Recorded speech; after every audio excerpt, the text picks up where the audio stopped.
And you know what's the crazy part, chat? And then I had to see this through the experience. It'll be like when you're working on something, right?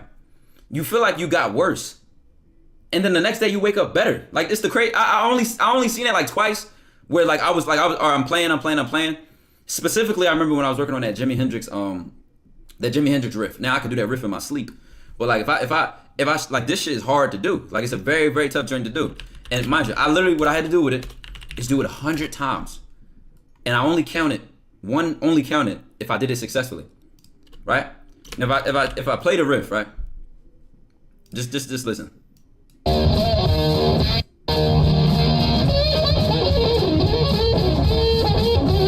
That shit, bro. Listen, he squeezed so many notes in 4 seconds. But this is why he was known to be one of the best guitar players ever. The point is, it took me like 5 days focusing only on that part just to get it. I'm not saying 5 days to get it like, oh, bro, that's a little bit. No. This is after months. This is after months of playing, bro. Stack it up, Mar. I appreciate it in 3 months, bro.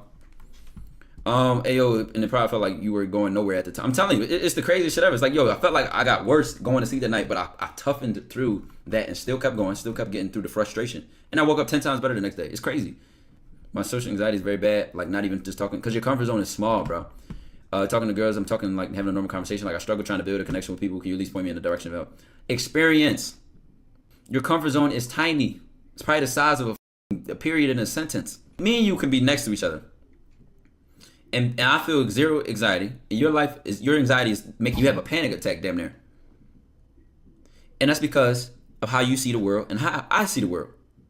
But more than that, how do I see myself in the world?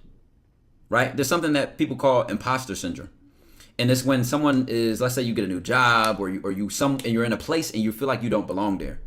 That's because in your mind, who you think you are does not fit the scenario or the situation.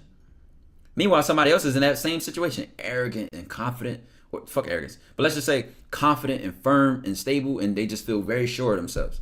It's because of how we view ourselves differently. And a lot of y'all with social anxiety and all types of things like this, it's that you allow your social anxiety to control you. So now your comfort zone been small. Your comfort zone been like this little, right? This like a little ass dot, right? And then every time you let your anxiety stop you from talking to a human being or taking a risk or doing something, it just gets smaller and smaller, and then years go by and you have the same level of social anxiety you had when you were 16, except you're 26 now. People scare you just as much as they did. Fear controls you just as much as it did. And the sad part is, hate to break it to you, but your life won't change unless you make it. It does not get better. It does not change. It won't change. You have to be the one. That's the best thing, though. I'm gonna tell you something. That's the best thing. That's the best position to be in when you're starting to get your mind right. Because you want the control. I want the control. Because then it's all on me. If I look back on today, right? No, mind you, I did Patreon DMs. I'm live right now. I went to lessons and stuff, and then I'm gonna still do stuff after I'm done. And when I end stream, I'm gonna record a Patreon video, etc. Like, let's just compare two things. If I look back on my last 24 hours and I ain't have shit to show for it, because I'm in control of myself, like everyone is, it's on me. The opposite is true though. If I had the most productive day ever, I learned so much today. I achieved so much today. Who do I have to blame? That's what I want. You know, if this was a lazy ass, unproductive day, I want to be the person to blame. I don't want to blame nobody else. Because if I say, oh no, my mom had me run here, and then this happened, and I had a bad morning, I could your life is just out of control. When you have no control over yourself, that's where anxiety dwells, because it's like you feel like a victim. I don't feel like a victim. What I say? Ain't no such thing as pressure when I'm the one applying it. Fuck you mean pressure? You nervous? You anxious? About what? Nigga, I'm the pressure. I'm the pressure. I'm the one applying it. It ain't getting applied to me. Advice for a 27-year-old virgin. Got 60 approaches in this month. Got audio of the best ones and still stuck. I never connect with these girls. It's just convo with yourself to your Patreon. As my guy Steve would say, you're doing what's called talking at them instead of talking to them. You're not even treating them like a human being. You're looking at yourself as a 27-year-old virgin, and you're probably feeling the need to lose your virginity, and you're putting all this pressure on yourself, and you're seeing her as a means to an end, which is the end of your virginity. And instead of actually dealing with her in a human in present time and enjoying and appreciating life, you're stuck in your head. You could have, it don't matter. You putting in all the work, but you're running in place. That's the thing. You can run fast and hard as shit on a treadmill. You could be running speed breaking limits on a treadmill, and I could be walking and I'll get further than you. That's what you're doing. You're running on a treadmill. I'm too focused on pursuing women every day. I'm always looking to approach a woman. I waste a lot of time and energy. How do I fix this? Whatever. Nothing's broken. It's just that your belief system is working for you. So you believe that there's a lot of value in doing what you're doing, which is why you do it. You got to change your belief system and then start believing that there's different actions that are worth your time. That's all we have is belief systems which dictate our actions. Stop vaping that shit so you're mental more than you know. I mean, you got to understand though. People won't change. And I've been finding out more and elaborating a lot more on this mentally because I've been reading the actual book that had the mental complexities in it, right? And it was talking about why people won't change, right? And that's because they don't realize the layers of their belief system or the layers of how they think, right? So for example, on the surface, they see, you know what, I want to lose 20 pounds. I'll give you an example that was like very clear in the book, right? So they broke it down to 3 levels. You know what, let me just go get the book. 1, what do they really want? Like, what do you really want? Number 2, what will they do to keep from getting it? Basically, behaviors that work against the goal, right? And number 3, what are the competing commitments? And it talked about how commitments are what drive your life. And you have hidden commitments, right? That you don't even know about. And those are the ones that are in your subconscious. Those are the ones that are deep, that really control your true behavior. The book is called Immunity to Change, right? And let me see. The story they told about is this one woman that they worked with, right? And on the surface, she was like, I want to lose 20 pounds, blah, blah, blah, right? That was the surface. That was number 1. What do they really want? And number 2 is what are the actions that keep her from getting her what they want or the behaviors that get in the way?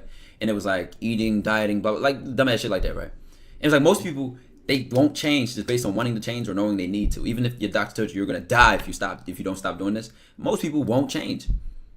And it talked about the third one, what are the hidden commitments or the competing commitments? And hers was so deep, that's why I remember it, but it's just, let's be honest. So in the book they talked about for hers, right? She would lose the weight and get it right back because she hated that she would start getting approached more when she was skinnier. Like guys would start walking up to her and she would get approached all the time. And the third one, the hidden commitment that she had was she hated feeling sexualized. So she would always get the weight back because it made her more comfortable not to be sexualized. But on the surface, she sees that she wants to lose 20 pounds. See, the surface level answer will be, oh, she has no discipline. She has no discipline. She can't stay consistent, blah, blah, blah. But when they got beneath the layers of it, it was a hidden commitment. It was a hidden belief system that was stop controlling her actions. And when you, I don't know if that example moved y'all. Like when I read it, I was like, damn. Because she didn't even realize what she was responding to or what was moving her actions. Because it was subconscious. It was a hidden commitment. It was something that she didn't even dig into why it made her feel that way. Or she didn't really see the full picture or think wide enough. Now, that's mind you, that's one specific example. They had another one with a CEO. This was another good one. And let's be specific because they got his chart in here.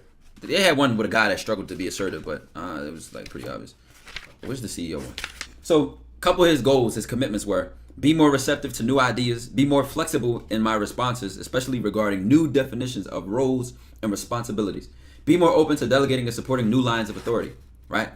Now, 2, remember the behaviors that prevented that goal was giving curt responses to new ideas, closing off, cutting off, or overruling, like having an overruling tone. Not asking open-ended questions or seeking opinions of others often enough.